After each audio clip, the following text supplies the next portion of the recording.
I don't know how to manage it. It's virtually impossible. And they did expect people to pretty much work 24/7. The people that really care about the families are few and far between. These 3 former child protective investigators are just a few of the dozen we talked with.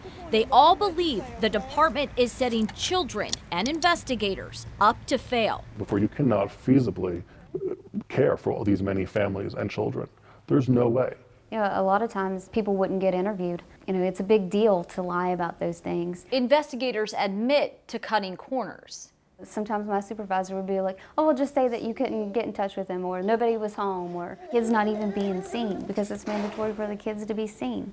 So when a kid's not seen and it's documented that they're seen, nobody really knows what's going on with this kid. That's because they say investigators are handling too many cases at one time.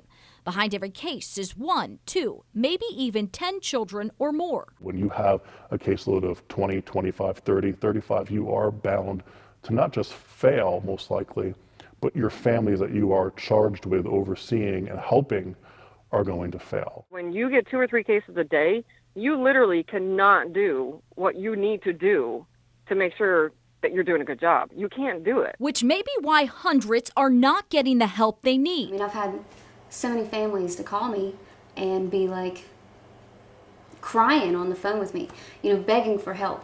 And there are times when my supervisor would be like, well, they can deal with it on their own. It's only a matter of time before the next tragedy. Absolutely. When people are stressed and they're tired, that's when mistakes happen. Within DCF, those mistakes are called missed opportunities. Phoebe Johnchuk, her father threw her off a bridge. And I'm angry and I'm frustrated that we can't better protect kids. Janiyah Thomas went missing for a year before she was found dead. Chance Walsh had a baby wipe stuffed down his throat by his dad, a dad who previously lost custody of 7 kids. In both these cases, there is no question we had system failures. Even the recent case of Talia Alman, who basically starved to death. The department released a new statement stating that there were missed opportunities. But again, that's the go-to phrase. I have trusted Florida Nakia Venant. to care people to care for my baby. Another missed opportunity. A few of the hundreds of children DCF failed. Instead, she killed herself on Facebook. Each time, DCF Secretary Mike Carroll says they'll do better. Today, we have investigators that have well beyond 20 cases or 30 cases, and it begs the question, are there going to be more missed opportunities? It's so bad at this point that there are investigators that are resigning left and right. At least 55 DCF investigators in our area have quit in the last 14 months. And when they leave, their cases get put on someone else. And then the higher-ups from there put more pressure to get cases closed. And that throws us back into that whole cycle again, where things are getting closed without even being properly investigated.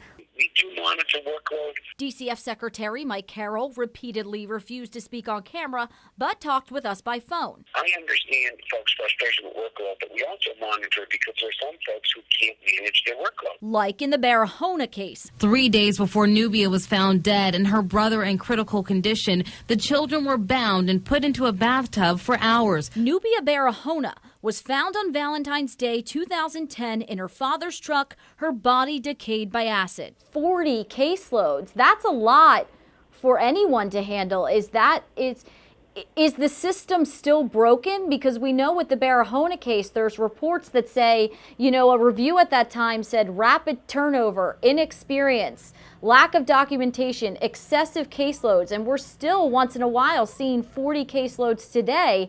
This was supposed to be fixed in 2010. So is it a case of the investigators not doing their job or the system being broken? We do see from time to time folks that caseloads reach that high, although that's the aberration, not the norm. Is this interview your plea for help? It is, and it's not just mine. What's going to happen, my fear, is that a child is going to die, unfortunately, and somebody's going to scratch their head and say, how could this have happened? It's inevitable. It's inevitable.